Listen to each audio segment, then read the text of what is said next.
Yeah, so Jeff Burke unfortunately could not make it. He was originally on the agenda, but you know, already know enough about me.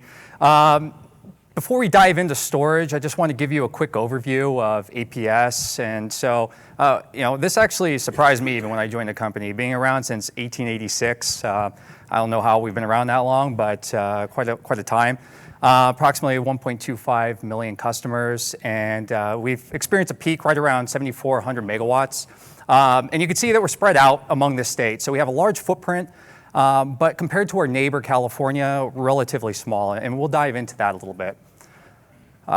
So from a resource diversity standpoint, you could take a look and see that, yes, we're spread out among the state, and we consider ourselves really relatively diverse as it stands today. You know, we've already talked about coal reduction, that's in the plans for us as well.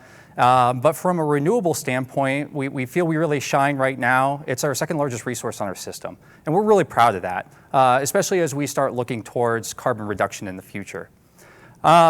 From a solar perspective, as far as utilities go, we're the fifth largest. So even though, you know, like I say, from a relative standpoint, small to our neighbor, we have a very nice solar footprint.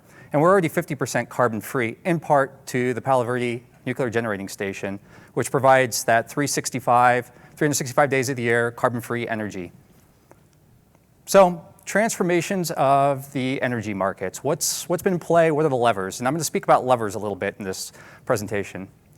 So really the big trends, the three levers that we see, at least right now, as we chase the lower carbon future. Solar is definitely in play, and we see that. We see that in energy prices, and we'll see that in what our net load looks like, which I'll show in a couple slides. But what's driving that? It's regulatory considerations, but then it's also the consumer. The consumer is interested in having their own clean energy portfolio. So regardless of what legislators might tell us, there's customers out there that are interested in putting solar on their roofs. From a Palo Verde perspective, I spoke about it, it's that 24/7, 365 clean energy source. We believe nuclear has a role in a carbon-reduced future for our utility, and we believe it's important for the Southwest. Yes, solar is around while the sun is shining, and I'm going to talk about storage and what we could do with it, but there's still the middle of the night. There's that period of time where you still want to have a carbon-free resource, and Palo Verde accomplishes that for us. And then lastly, low natural gas prices. This is in part the transition away from coal. Yes, coal has definitely been taking hits from a carbon perspective, but really ever since fracking revolution, coal has been going away anyway. Low natural gas prices have been driving that. And if you look at what's happening in the Permian, it's not chasing natural gas, it's chasing oil. And so through that chasing, we've seen, and not to be outdone, the natural gas industry found a way to have negative priced gas. So we hear negative priced energy. Who would have thought negative priced gas? We had the opportunity to buy some of that this year, and that benefit goes to our customer. So we must weigh all these different levers as we look towards our future. From a California perspective, we like showing this chart just because, I mean, they have a goal and they're chasing it and they're doing really well. And so we looked back at some previous forecasts and then where they are, they're essentially several years ahead of where they were estimating they would be.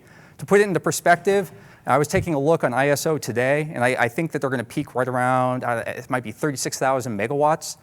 You could see that they're going to have over 40,000 megawatts of solar just by the mid-2020s. And so that's a lot of energy, and it has to go somewhere. So this chart in the upper right-hand corner, I think a lot of people are familiar with. It's that, call it famous or infamous duck curve, whatever you want to call it. And it's driving the low power prices, sometimes negative, that we see in those shoulder months, for instance, March. And then all of a sudden you have this steep ramp up as solar goes away, and we have to still meet those resources. So this poses a challenge from a resource planning perspective. We need to make sure that we have the resources that are flexible and capable of riding through that ramp and still meeting our peak need. There's another line on this chart too, and it's that gray line. That's our base load units. It includes Palo Verde. We talked about the importance of the carbon-free resource that we already have and protecting it. And you could see here that as the net load drops down in the middle of the day, that solar can potentially challenge our base load generation. And so this is a prime opportunity for storage to come in. It can help in that component, and it can help in the ramping, and then it can also help in the peak. And in the bottom right, what you could see is that's the 8760 of our projected load for 2020.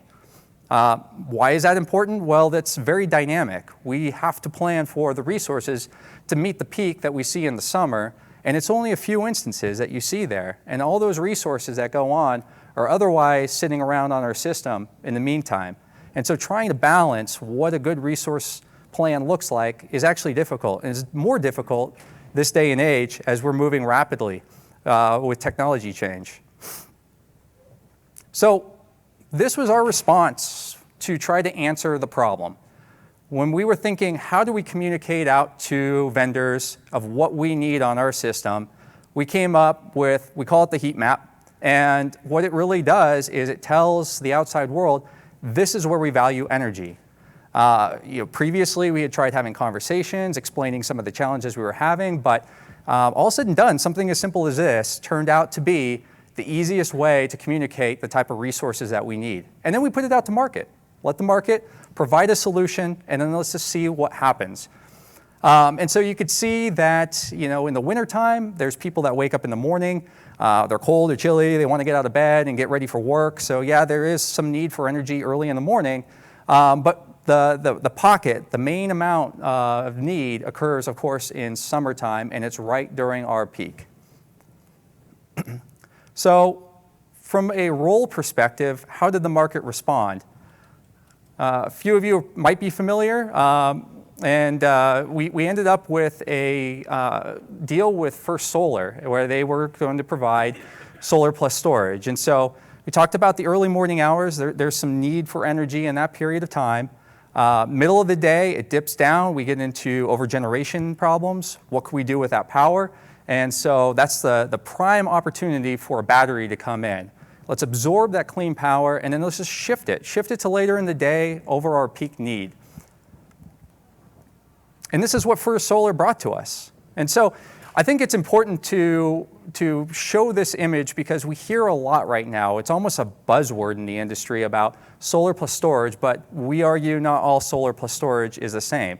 So on the left is a 1-to-1 ratio, on the right is a 3-to-1 ratio. And so if you have a small battery attached to solar, yes, it's going to sound attractive from a pricing perspective, but is it really accomplishing what we need as resource planners? And so we feel the answer is no, that we really need something more like what First Solar brought to the table. And so you can see how this plays in for us. It's perfect. That peak need that we have later in the evening is being met by the battery that they're bringing into the table. And this is a 50 megawatt battery that they've designed for us. One other area that we found value for storage is in our transmission and distribution areas. I think that this has been getting some traction, but right now it's still difficult. We have to look for the right opportunities. This happened to be the right opportunity, our Pumpkin Center. And so what we found was we had a long lead-in with a transmission line of 20 miles and just serving this one area. And instead of going through and actually building out 20 more miles of line, we were actually able to put a battery at the end of it and meet the peak need that was occurring in the summertime and defer that T&D cost. So definitely proud of it, but it doesn't come without the challenges. And so one challenge you may have heard of is we have a sister facility, our McMicken battery plant, and there was an incident there. There was a battery explosion, and there was a few first responders that were injured. And so what we've had to do with this facility is discharge it while we proceed through the investigation and think about how do we go about solar safely.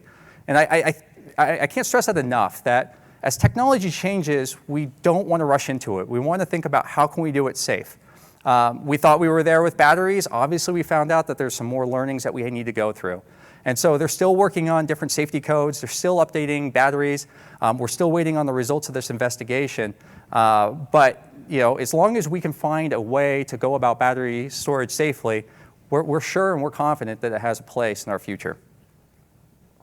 So if we look ahead, we're going to continue to look for these T&D opportunities. They exist, we know they exist, and whenever we can benefit our customers, we're going to take advantage of that. From a demand-side management standpoint, customers come into play. That's one of the levers that you can sometimes control, sometimes you can't control.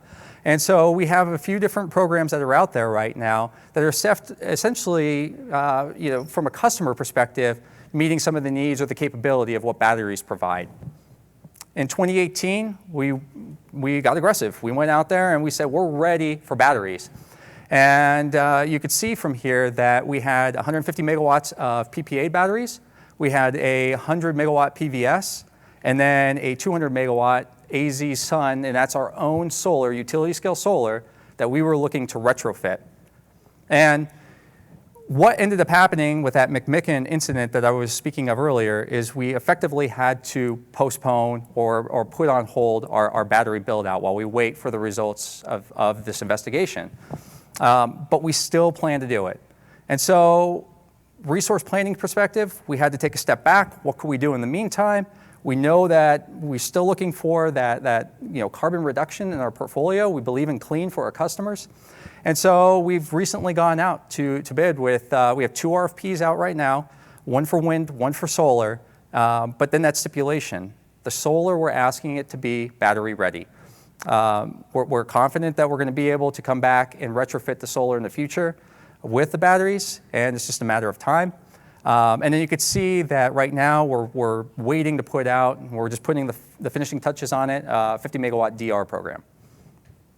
And so lastly, we had some announcements, and this was pretty recent. We said essentially a gigawatt of clean resources is what we were looking to get, and included in that was 850 megawatts of battery storage.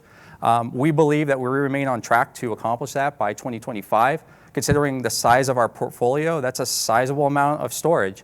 And again, it's something that we're definitely very proud of. With this wind project and then the solar project, we'll be over a gigawatt of renewable or clean energy by 2025. Should all these projects go through, the results of the investigation come back, and we figure out how to go about building out our system safely. Now, this slide, and talk about levers again, this slide was interesting. We worked with E3, and this was during our preliminary IRP process. So we recently put out our preliminary IRP, and we wanted to make sure that we had stakeholder engagement, not just the normal, let's go out into the public and have the typical stakeholder engagement, but how do we really work with some of our stakeholders? And so through that, we found that having an outside consultant come in, take a look at our portfolio, listen to the stakeholders, and then say, what can we do effectively to build out some different portfolios? E3 was able to take all of that, put it together in a model, and then they were able to give us these results. Why are these results important? It just comes down to policy and what the policy should be. There's trade-offs. And so when you look at this, the first line, that orange line writing on top, that's an RPS goal. That dot all the way at the end is a 50% RPS goal. What that's saying is if you look down on the x-axis, that's carbon reductions from 2005 levels, and then on the y-axis is cost. And so renewable portfolio standard is essentially the most stringent of legislation that could be put out there. It's dictating exactly what you can do, and as a result, when you bring everything down, reduce flexibility, you end up with higher costs. And what we're saying is, let's look at some of these other portfolios, and if our focus is solely on reducing carbon, is there a better way we can do it? And so you could see the clean portfolio comes next, and there's a cost reduction if you essentially just lock in, and that's what that vertical orange line with the orange dots represents. If you lock in that carbon reduction, you can come down and save some costs with a clean portfolio goal. And then lastly, if you just say, you know what, let the planners do what they need to do. If that includes building gas, and it could be gas with very low capacity factors, what does that result in? And all of a sudden, you see that the costs come way down. And so really, what does that mean from a perspective? It's back to that flexibility. Storage is 100% a part of this conversation. We're just saying we believe that it takes all the tools in the toolbox to build out a good plan for our customers.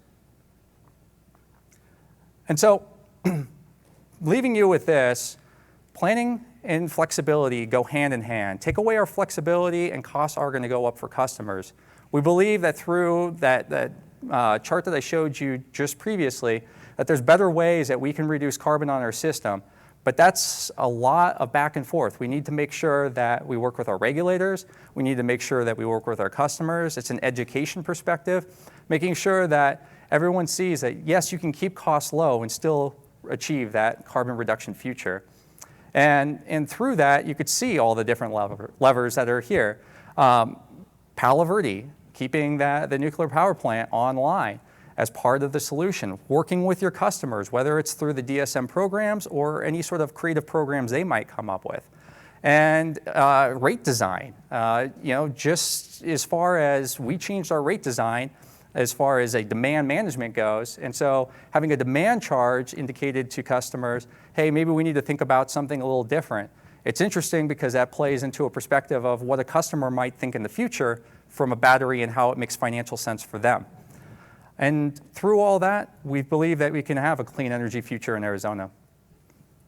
And at that point, I think I rushed through my presentation, so probably plenty of time for questions.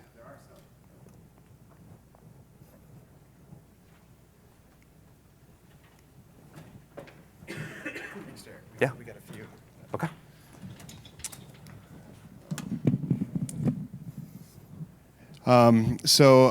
One of the questions was about the references to Palo Verde, and the question is, have you considered increasing the flexibility of that plant to allow for more solar during the day, or to what extent do you think there's room to increase its flexibility in ramping? Yeah, thank you for that question. Yes, we've been taking a look at all options on the table. And so as far as solar goes, it's a balance, right? Do you store solar? Do you curtail solar? Or do you take your base load resources and find flexibility with those resources? And so Palo Verde, as it was designed, was not to be a load following unit, but it has that capability. It's just a cost associated with doing so. It's not going to be ultimately flexible. We'll never be able to turn the plant off and on again during the day, but we might be able to find some flexibility through that. And so it just comes back to the levers of, what's it cost, and what are our, how do we bring all these resources together for our customers? Okay, great. Thank you. Another question is, are you looking at other non-battery storage technologies? Yeah, I think that's an important question. And so we will not remove any technology from the table. And talked about from an RFP perspective, when we did our all-source RFP and we just said, hey, market, this is what we're looking for, we're happy to take a look at anything. And so, yes, if you have, let's say, compressed air, we'll weigh that in. That comes into a cost perspective. It's also very regionally limited. So you need to have the right area, the right geological formations for something like that. We'll put anything in play, essentially. Great, thank you. There's a question about encouraging customers to operate their demand-side batteries in a way that's beneficial to the overall system.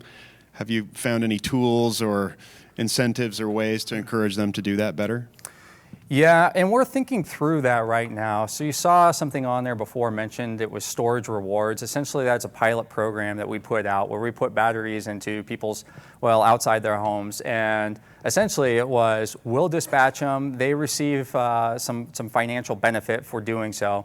But we wanted to just take a look and see, what does that look like on our system? How do we manage it? What's the benefits that come from it? And then from a more long-term perspective, I talked about the rate design. And so with rate design, we have now a demand charge on our system. But what that translates to is there is a financial incentive essentially for customers to manage their demand. And if one of those means is batteries and they can make a pencil out, then I would say that some of that incentive is starting to show up. Just have time for one more, if that's okay. And I know there's several others that we didn't get to, so please follow up with Derek afterwards if you'd like. But this one is, how is APS evaluating flows from California in the long term as it advances further on its renewable goals, while, relatively speaking, Arizona's RPS is comparatively lower? Right. have a mechanism for looking at the impact of those flows? Yeah, so we work with some outside consultants to take a look at what they forecast, what they're seeing with CAISO. I showed the one chart that said, hey, here's all the solar that California is projected to build out, and I talked about it needs to go somewhere. Wood Mac actually had a report that came out, and they talked a little bit about storage build-outs as projected for California by 25, and it was honestly, I guess, in compared to the amount of solar that's on the system, a drop in the bucket. And so those flows, once again, need to go somewhere. We've evaluated from an EIM perspective, but we've also been taking a look at, they're thinking about expanding EIM into something called EDAM. It's a day-ahead market now, instead of just the real-time market. And so through some of those studies, we really aren't seeing a backing off yet of the negative energy that's coming to our system. And so, that balance, all of that conversation obviously goes in on how we're going to design our portfolio. Hopefully that answers the questions. Yeah, let's give Derek a round of applause. Yeah, thank you, Derek. Yeah, thank you. Well done.